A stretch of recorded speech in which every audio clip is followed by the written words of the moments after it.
foule a saisi sa main.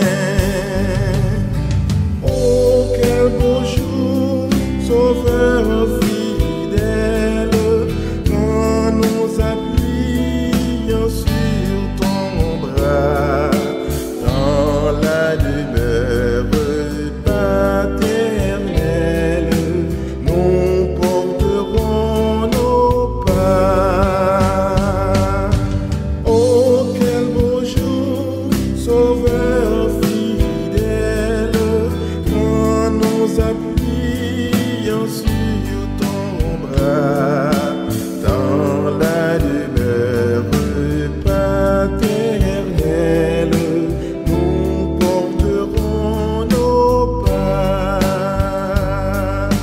Dans la demeure paternelle, nous porterons nos pas.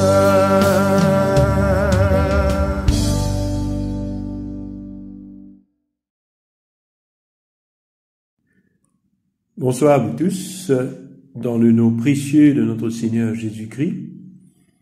Alors ce soir, nous allons tout d'abord rendre grâce à Dieu pour la journée que nous avons passée et surtout le travail que nous avons accompli au nom de notre Seigneur Jésus-Christ. Je rends grâce à Dieu aussi pour ce privilège qu'il m'a accordé pour vous conduire dans ce temps de prière du soir et aussi pour partager sa parole avec vous. Tout de suite, nous allons nous tourner vers le trône de grâce de notre Seigneur Jésus pour lui demander pardon pour tous nos péchés, nos manquements, nos erreurs. Nous allons tourner vers celui qui est parti à la croix pour le pardon de tous nos péchés. Confessons les péchés que nous avons commis contre Dieu et notre prochain. Ensemble, nous allons dire la prière pénitentielle. Dieu de miséricorde, nous confessons, nous avons péché contre toi et en pensée, en parole et en acte, par ce que nous avons fait et ce que nous avons omis de faire. Nous ne t'avons pas aimé de tout notre cœur, nous n'avons pas aimé notre prochain comme nous-mêmes. Nous regrettons sincèrement ces fautes. Humblement, nous nous en repentons pour l'amour de ton Fils, Jésus-Christ. Prends pitié de nous et pardonne-nous. Alors ta volonté fera notre joie et nous pourrons marcher dans tes chemins pour la gloire de ton nom. Amen. Que le grand Dieu, le Dieu Tout-Puissant, vous fasse miséricorde, qu'il vous pardonne tous vos péchés par Jésus-Christ notre Seigneur, et qui vous affermit son tout bien, et par la puissance de l'Esprit Saint qui vous garde pour la vie éternelle. Amen. Dieu vient à mon aide, Seigneur, à mon secours. Gloire au Père et au Fils et au Saint-Esprit, au Dieu qui est, qui était, qui vient, pour les siècles des siècles. Amen. Alléluia. Joie et lumière de la gloire éternelle du Père, le Très-Haut, le Très-Saint, ô Jésus-Christ, parvenu à la fin de ce jour, contemplant cette clarté dans le soir, nous chantons le Père et le Fils et le Saint-Esprit de Dieu. Oui, tu es digne d'être chanté dans tous les temps par les voix sanctifiées. Fils de Dieu qui donne vie, tout l'univers te rend gloire. Gloire au Père et au Fils et au Saint-Esprit, au Dieu qui est, qui était, qui vient pour les siècles des siècles. Amen. Nous allons maintenant écouter les lectures. Nous allons nous abreuver de cette parole que Dieu nous donne ce soir.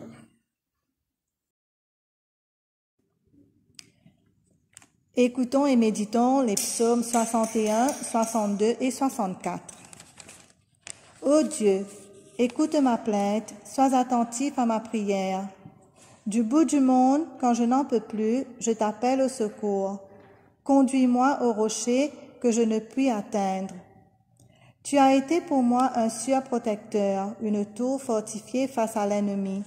J'aimerais vivre toujours dans ta maison et y trouver abri sous tes ailes. C'est toi, Dieu, qui entends mes souhaits et qui as donné à tes adorateurs leur peur de terre sainte. Donne au roi longue vie, fais-le subsister longtemps, longtemps, ô Dieu, qu'il règne sans fin en ta présence, que ta fidèle bonté soit sa sauvegarde. Alors, je te célébrerai sans cesse par mes chants, et j'accomplirai jour après jour les promesses que je t'ai faites. C'est seulement près de Dieu que je peux être tranquille, c'est de lui qui me vient le salut.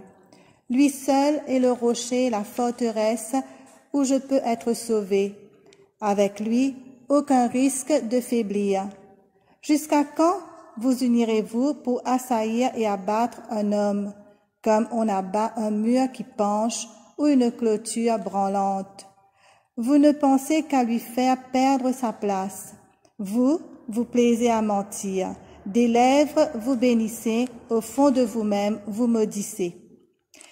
C'est seulement près de Dieu qu'il me faut chercher la tranquillité, car c'est lui qui me donne espoir.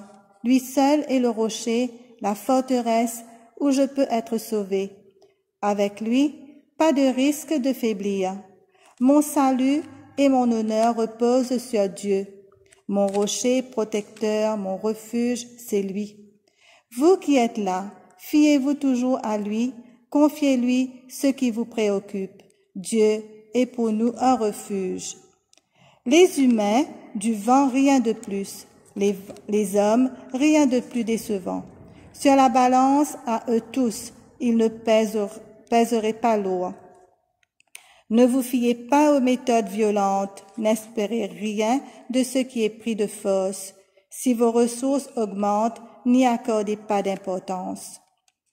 Plus d'une fois j'ai entendu cette parole de Dieu, c'est à moi qu'appartient la puissance. À toi aussi appartient la bonté, Seigneur, car tu traites chaque homme selon ce qu'il a fait. Ô Dieu, je me plains à toi, écoute-moi, préserve ma vie de l'ennemi que je crains. Fais-moi échapper au complot des malfaiteurs, aux intrigues des gens malfaisants. Leur langue est un poignard qu'ils aiguisent, leurs mots blessants sont des flèches qu'ils préparent pour tirer en secret sur les honnêtes gens. Ils tirent sans prévenir, sans scrupule. Ils s'encouragent l'un l'autre à ses méfaits. Ils parlent des pièges qu'ils vont tendre en cachette et disent « Personne n'y verra rien ». Ils imaginent des mauvais coups. Notre plan est bien au point, disent-ils. L'homme n'est jamais à court d'idées. Mais Dieu tire ses flèches sur eux. Tout à coup, les voilà touchés. Et ils ont été pris à leur propre parole. Et tout le monde hoche la tête en les voyant. Tout en sont impressionnés. Ils racontent ce que Dieu a fait et comprennent le sens de son action. Que les fidèles trouvent auprès du Seigneur la source de leur joie et leur recours, et que les hommes au cœur droit s'en félicitent. Gloire soit au Père, au Fils et au Saint-Esprit, comme il était au commencement, comme il est maintenant, comme sera éternellement. Amen. Lecture du premier livre de Samuel, chapitre 21, verset 1 jusqu'au chapitre 22, verset 5. David se rendit à Nob, chez le prêtre Ahimelech. Celui-ci vint tout inquiet à sa rencontre et lui demanda « Pourquoi es-tu seul, sans aucun compagnon ?» David lui répondit « Le roi m'a donné un ordre, puis m'a dit « Personne ne doit connaître la mission que je te confie. C'est pourquoi j'ai donné rendez-vous à mes compagnons à un certain endroit. Pour l'instant, de quoi disposes-tu comme nourriture? Donne-moi 5 pains ou ce que tu peux trouver d'autre. » « Je n'ai pas de pain ordinaire, déclara le prêtre. Il y a ici que du pain consacré, mais je peux t'en donner pour autant que tes compagnons n'aient pas eu récemment de relations avec des femmes. David lui dit, « Bien sûr, de telles relations nous ont été interdites comme toujours en pareil cas. Depuis, quand je pars en expédition, les armes de mes compagnons sont consacrées et même si la présence expédition a un caractère profane, elle est aujourd'hui consacrée puisque les armes les sont. » Alors le prêtre remit à David des pains consacrés car il n'y avait pas d'autres. puis retirés du sanctuaire pour être remplacés par des pains frais. Ce jour-là, un serviteur de Saoul se trouvait au sanctuaire du Seigneur pour accomplir un devoir religieux. C'était un Édomite nommé Doeg, le plus robuste des bergers des Saul. David dit alors à Abimelech, « N'aurais-tu pas ici une lance ou une épée ?» La mission du roi était si urgente que je n'ai pas eu le temps de prendre ni mon épée, ni aucun arme. Il y a l'épée de Goliath, le Philistin que tu as vaincu dans la vallée de Térépite, répondit le prêtre. Elle se trouve derrière les habits sacerdotaux, enveloppée dans un manteau. Prends-la si tu veux. C'est la seule arme que nous avons ici. Donne-la-moi, répondit David, j'en ai trouverai pas de meilleure. Ce même jour, David continua de fuir Saul et se rendit chez Akish. Le roi Gath, le ministre d'Akish, dirent à leur maître, « N'est-ce pas là David, le roi du pays d'Israël? C'est de lui que les femmes chantaient en dansant. Saul a battu des milliers d'ennemis. David en a battu des dizaines de milliers. » David ressentit la gravité de ses propos et eut très peur du roi Akish. Il adopta un comportement anormal devant les Philistins. Il se mit à divaguer parmi eux, à travers les signes, sur les battements des portes et à baver dans la barbe. Akish dit à ses ministres, « Vous voyez, bien que ces hommes aient perdu la raison, pourquoi ne l'amenez-vous pas? Est-ce que je manque de fou que vous m'emmenez encore celui-ci pour me fatiguer avec ses extravagantes? Non, il n'entra pas chez moi. » Là-dessus, David quitta Gath et se réfugia dans la caverne d'Adullam. Lorsque ses frères et tous ses siens l'apprirent, il vint y rejoindre depuis des gens en difficulté, des endettés, des mécontents et tout 400 personnes environ se rassemblèrent auprès de lui. Il devint leur chef. D'Adullam, David se rendit à Mispé en Moab et dit au roi de Moab, « Permets que mon père et ma mère viennent s'installer chez toi, jusqu'à que je sache ce que Dieu veut faire de moi. » David les conduisit à la cour du roi de Moab, et ils demeurèrent pendant tout le temps que David resta dans son refuge. Un jour, le prophète Gad dit à David, « Ne reste pas dans ce refuge, rentre au pays de Juda. » David partit donc et se rendit dans la forêt de Héret. Parole du Seigneur. Nous rendons grâce à Dieu. Lecture du livre des Actes des Apôtres, chapitre 2, versets 22 à 36. Gens d'Israël, écoutez ce que je vais vous dire. Jésus de Nazareth était un homme dont Dieu vous a démontré l'autorité en accomplissant par lui toutes sortes de miracles et de signes prodigieux au milieu de vous, comme vous le savez vous-même. Cet homme vous a été livré conformément à la décision que Dieu avait prise et au plan qu'il avait formé d'avance. Vous l'avez tué en le faisant clouer sur une croix par des infidèles. Mais Dieu l'a ressuscité, il l'a délivré des douleurs de la mort, car il n'était pas possible que la mort le retienne en son pouvoir. En effet, David a dit à son sujet, « Je voyais continuellement le Seigneur devant moi. Il est à mes côtés, pour que je ne tremble pas. C'est pourquoi mon cœur est rempli de bonheur, et mes paroles sont pleines de joie. Mon corps lui-même reposera dans l'espérance. Car Seigneur, tu ne m'abandonneras pas dans le monde des morts. Tu ne permettras pas que moi, ton fidèle, je pourrisse dans la tombe. Tu m'as montré les chemins qui mènent à la vie. Tu me rempliras de joie par ta présence.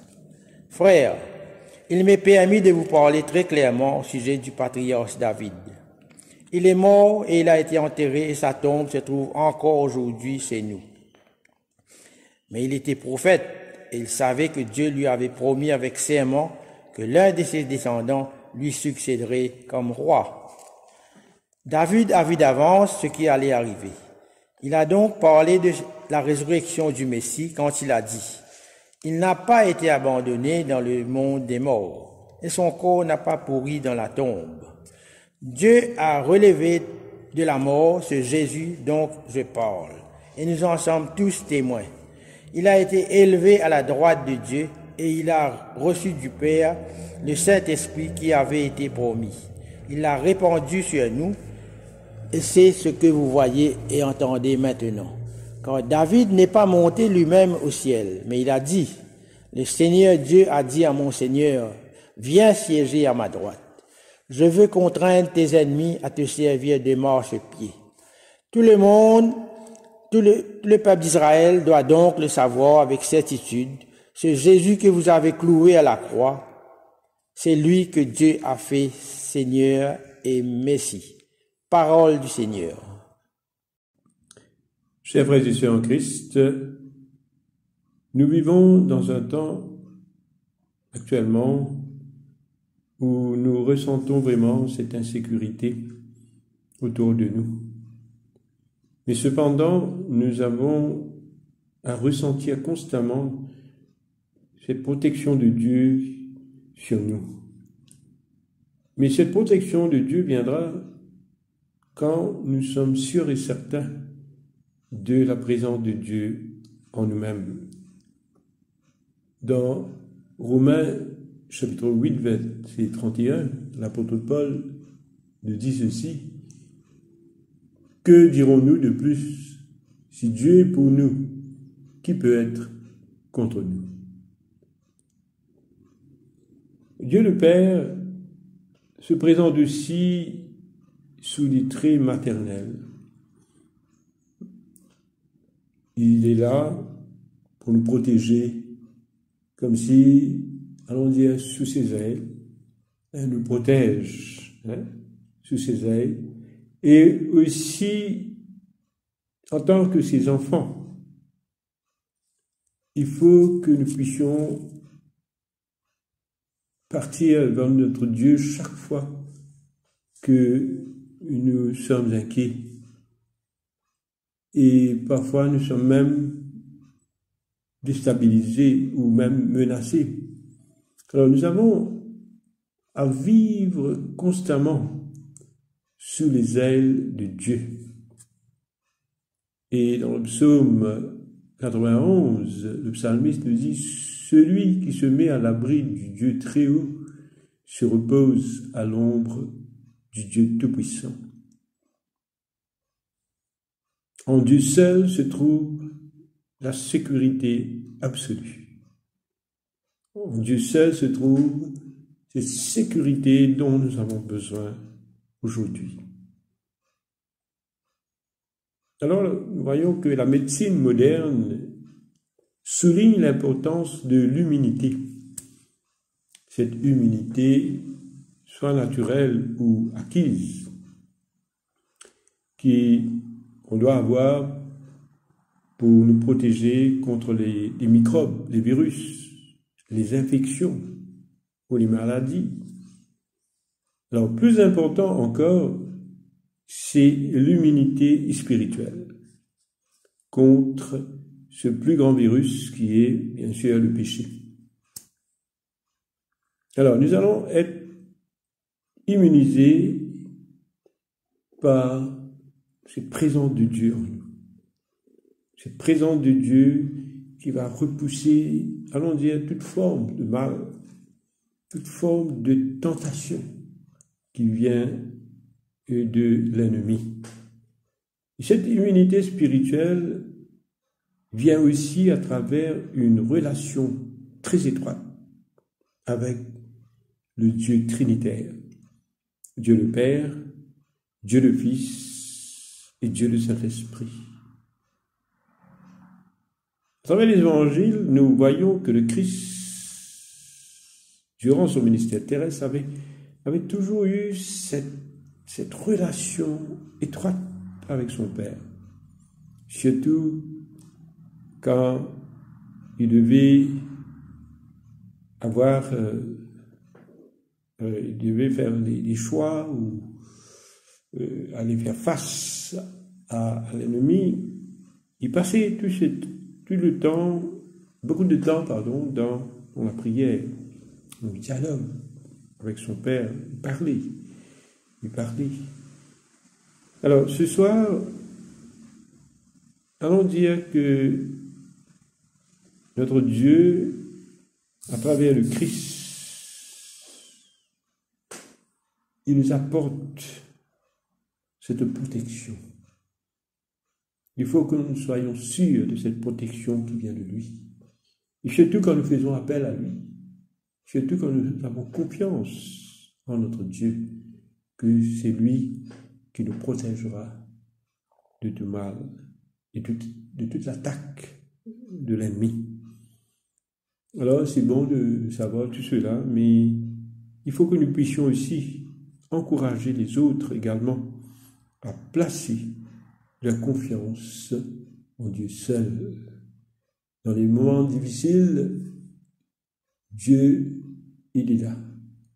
Il sera toujours là, en nous, pour que nous puissions comprendre que si lui, il est avec nous, qui sera contre nous? Qui peut nous faire du mal? Amen.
Cantique de Siméon. Maintenant, ô Maître souverain. Tu peux laisser ton serviteur s'en aller en paix selon ta parole.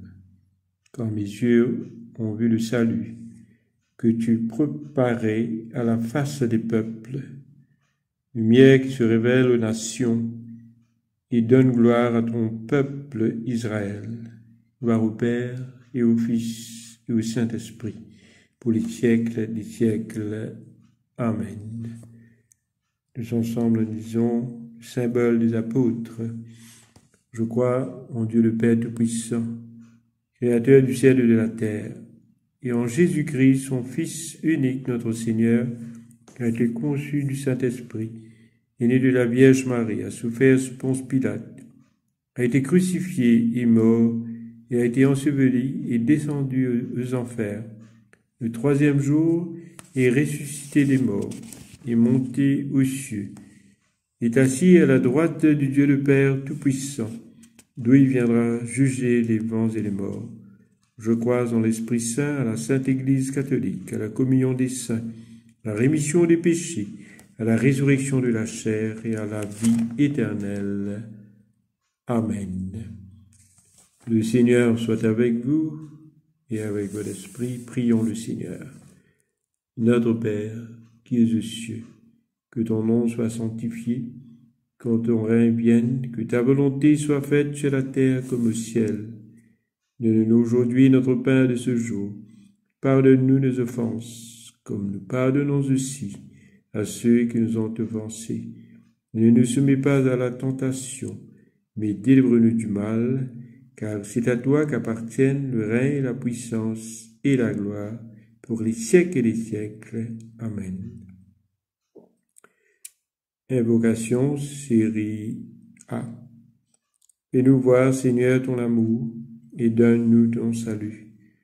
Revêt tes prêtres de justice, que tes fidèles crient de joie. Donne la paix, Seigneur, à toute la création. Toi seul peux nous donner de vivre en sûreté. Seigneur, sois le gardien de cette nation, et guide-nous dans les voies de la justice et de la vérité. Que ton chemin soit connu sur la terre, et ton salut parmi toutes les nations. Que le pauvre ne soit pas oublié pour toujours, que jamais périsse l'espoir des malheureux. Crée en nous un cœur pur, ô Dieu, que ton Saint-Esprit nous soutienne. Petit collecte pour la paix, ô Dieu qui nous fait désirer ce qui est saint, choisir ce qui est juste et accomplir ce qui est bon. Donne à tes serviteurs cette paix que le monde ne peut donner, afin que nos cœurs s'attachent à tes commandements et que, délivrés de la crainte de tout ennemi, nous puissions vivre dans le calme et la tranquillité par Jésus le Christ, notre Seigneur. Amen. Et collecte pour demander la présence du Christ. Reste avec nous, Seigneur, car il se fait tard et déjà le jour baisse. Sois notre compagnon sur la route. Enflamme notre cœur, ravive notre espérance, pour que nous te découvrions dans les Écritures et dans le pain partagé. Te le demandons dans ta tendresse. Amen. Ô Dieu et Père de tous, toi que tous les cieux glorifient, fais que la terre entière t'adore et te chante, que toutes les nations t'obéissent, et que toutes les langues te confessent, et que partout les peuples t'aiment et te servent dans la paix.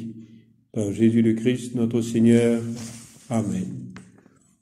Veille, Seigneur, avec ceux qui travaillent, veille ou pleurent cette nuit.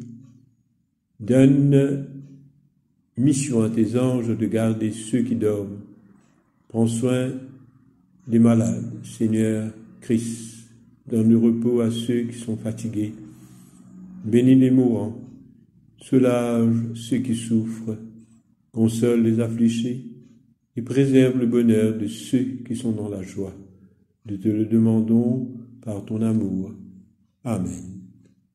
Ô Dieu qui manifeste dans tes serviteurs les signes de ta présence, envoie sur nous ton esprit d'amour, que ta grâce abondante augmente en nous dans le partage et les dons, Par Jésus le Christ, notre Seigneur. Amen. L'action de grâce générale. Dieu Tout-Puissant, Père de miséricorde, nous te rendons grâce de ta bonté, de ton amour envers nous, tes serviteurs indignes, et envers tous ceux que tu as faits. Nous te bénissons parce que tu nous as créés, tu nous protèges et tu nous combles des bienfaits de cette vie. Mais surtout parce que dans ton amour inépuisable, tu as racheté le monde par ton Fils Jésus-Christ, et tu nous donnes les moyens de recevoir ta grâce et l'espérance de la gloire sans fin. Nous t'en prions, rends-nous sensibles à ta miséricorde, pour que nous te rendions gloire d'un cœur reconnaissant, non seulement de nos lèvres, mais par toute notre vie, en nous mettant à ton service et en marchant devant toi dans la justice et la sainteté tout au long de nos jours. Nous te le demandons par ton Fils, Jésus le Christ notre Seigneur. Amen. La prière de Saint Jean Chrysostome. Dieu Tout-Puissant, toi qui nous as accordé la grâce de t'adresser un cœur unanime notre prière, tu as promis par ton Fils que lorsque 2 ou 3 se réuniraient en son nom, tu serais au milieu d'eux. Comble maintenant, Seigneur, nos désirs et nos vœux, selon ce qui nous est utile. Donne-nous en cette vie la connaissance de ta vérité et dans le monde à venir, la vie éternelle. Amen. Bénissons le Seigneur, nous rendons grâce à Dieu. Nous allons dire la grâce ensemble, que la grâce de Jésus-Christ, notre Seigneur, l'amour de Dieu, le Père et la communion de l'Esprit Saint soient toujours avec nous. Amen. Voilà, nous sommes arrivés à la fin de ce temps de prière. Alors, je vous souhaite de passer une très bonne nuit dans le Seigneur. À bientôt.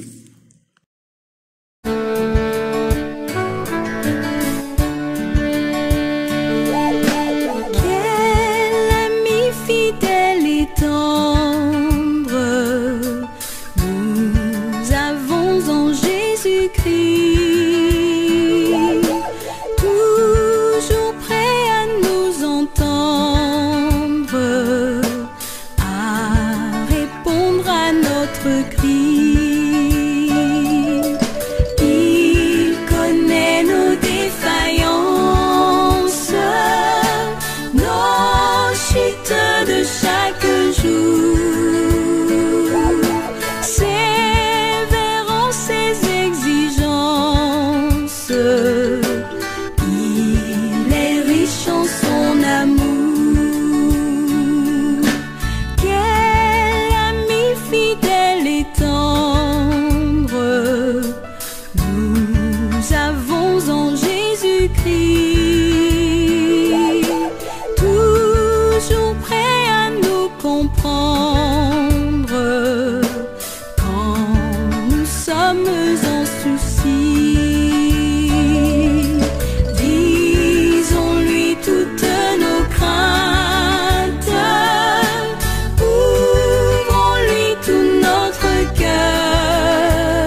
Jésus-Christ.